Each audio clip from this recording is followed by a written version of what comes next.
અમારા અહીંયા એવો રિવાજ હોય છે કે પહેલો વરસાદ પડે ત્યારે મેઘ લાડુ બનાવવાના હોય છે. તો આજે આપણે સરસ મજાના પોચા રૂ જેવા મેઘ લાડુ બનાવીશું. સૌપ્રથમ પહેલાં આપણે 1 વાટકી ભૈડું લઈશું,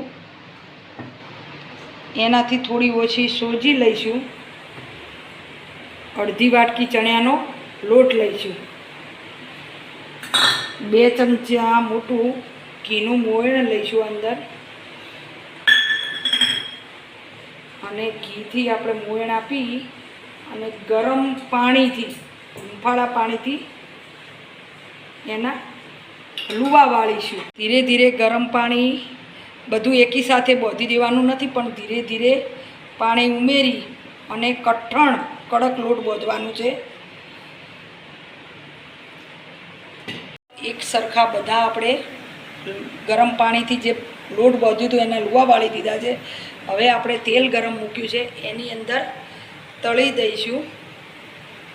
જોઈ શકો છો કે આપણે જે પેલા ગુલ્લા વાળ્યા હતા એનો કલર બદલાઈ ગયો છે, એને આપણે બહાર કાઢી નાખીશું. અને આવી જ રીતે બીજા પણ જે ગુલ્લા વાળ્યા છે એને આપણે તળેલા હતા ગુલ્લા, એને આપણે આ રીતે મિક્સરમાં કરવાના છે, પણ થોડું થોડું આપણે એને ભાગી દઈશું તો ગરમ હશે એ ઓછું ગરમ થશે અને જલ્દી મિક્સરમાં ક્રશ થઈ જશે. એટલે આ રીતે એનો ભૂકો કરી દેવાનો છે. આપણે જે ગુલ્લા બનાવ્યા એનો આપણે મિક્સરમાં ક્રશ કરી દીધું છે. હવે મેં 1 વાટકી માવો લીધો છે. આનાથી લાડુ 5-6 તમે 10 દિવસ સુધી ખાઈ શકો છો અને એવા ને એવા પોચા રહે છે.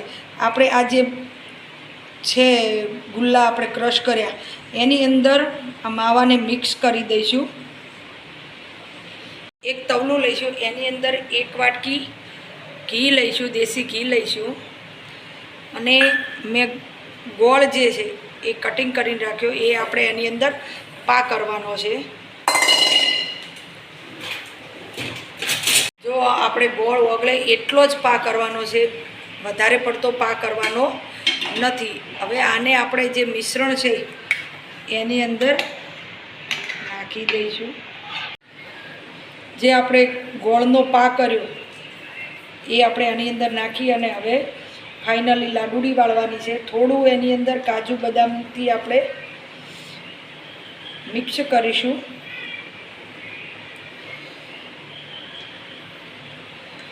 તૈયાર થઈ ગયા આપણા મેઘ લાડુ, સરસ મજાના પોચા, અને ગમે 10 દિવસ સુધી તમે આ લાડુ ખાઈ શકો છો.